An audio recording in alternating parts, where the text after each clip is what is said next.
Bonjour et bienvenue à notre méditation. Aujourd'hui, c'est le 4 juillet. Nous continuons de méditer sur l'importance d'être un disciple du Christ. Et le disciple du Christ, c'est quelqu'un qui est en Christ. Dans 1 Corinthiens chapitre 1 verset 30, Paul dit ceci: Or, c'est par lui que vous êtes en Jésus-Christ, qui par la volonté de Dieu a été fait pour nous sagesse, justice, sanctification et rédemption. Dans la méditation du 3 juillet, nous avons vu que le Christ et, et notre justice. Nous rentrons dans la justice de Dieu par le Christ. Ici, il va rajouter sagesse et sanctification et rédemption.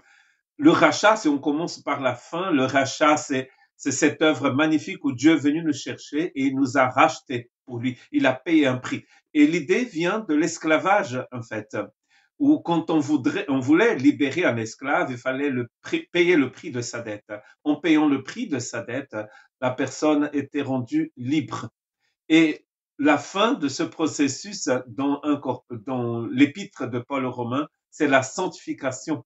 Tout ce qui commence d'ailleurs par la propitiation et qui passe par la rédemption, par la justification, par la réconciliation, finit par la sanctification. C'est-à-dire que ça ne finit jamais. Car la sanctification, c'est ce processus où nous allons être mis à part pour Dieu de plus en plus. Or, Paul est en train de dire ici que c'est en Christ que nous sommes devenus cette rédemption et aussi cette sanctification. C'est en fait Christ est devenu, a été fait pour nous cette rédemption et cette sanctification.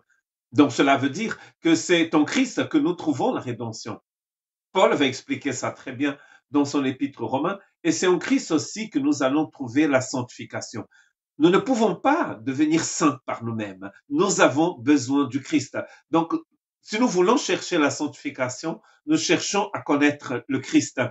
Et bien sûr, Christ devient pour nous aussi la justice et la sainte sagesse de Dieu.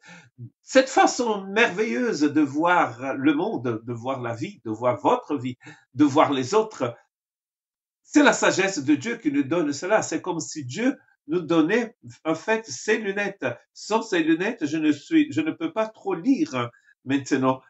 Sans les lunettes du Seigneur, nous avons une vision, une vue tordue, confuse des choses. Nous ne voyons pas vraiment les choses sans en fait les lunettes du Christ. Sagesse, justice, sanctification et rédemption. Donc, pour entrer dans la présence d'un Dieu saint, nous avons besoin d'être cachés dans cette justice du Christ. Nous avons besoin d'avoir cette sagesse, cette sanctification et cette rédemption. Car ces choses font partie de l'œuvre éternelle de Dieu. Ça fait partie des choses que notre religion ne peut pas atteindre. Ça fait partie des choses qu'avec notre effort, nous ne pouvons pas acquérir. Nous ne pouvons pas posséder ces choses sans une intervention surnaturelle du Christ. Être en Christ alors signifie que Dieu ne voit plus nos imperfections, il voit la justice de son propre Fils en nous. Car lui, il a été fait sagesse, justice, sanctification et rédemption. Et Paul va expliquer cela dans Éphésiens chapitre 2, verset 13. Mais maintenant en Christ, vous qui étiez autrefois éloignés, vous avez été rapprochés par le sang du Christ.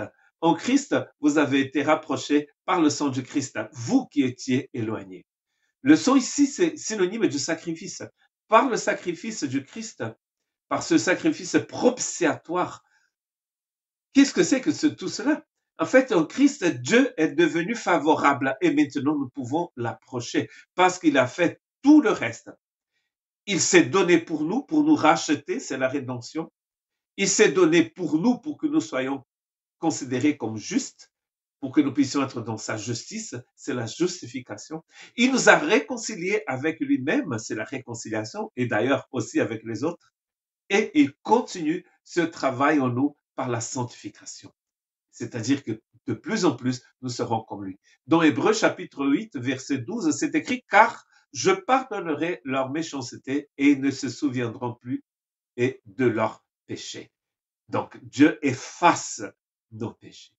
Donc, Christ est devenu pour nous sagesse de Dieu, justice de Dieu, comme nous avons déjà vu le 3 juillet, et il est devenu aussi sanctification et rédemption.